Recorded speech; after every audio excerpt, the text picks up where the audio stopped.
And she was driving to go pay her rent and to pick up a birthday cake for her 14-year-old grandson that day. And as she was driving, she noticed that she was being followed by a car that didn't have a license plate.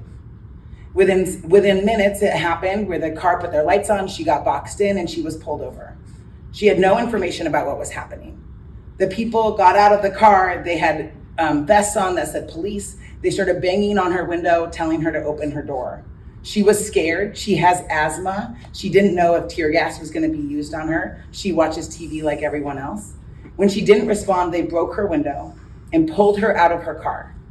She has injuries that were like, she went to the hospital later that day with a torn rotator cuff, a concussion, and bruised ribs. They then started to go through her car. They found her purse. They emptied it. They saw a passport, and they walked away.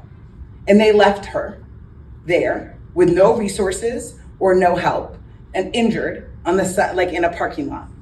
She then called her daughter, who happened to be on the phone with her union.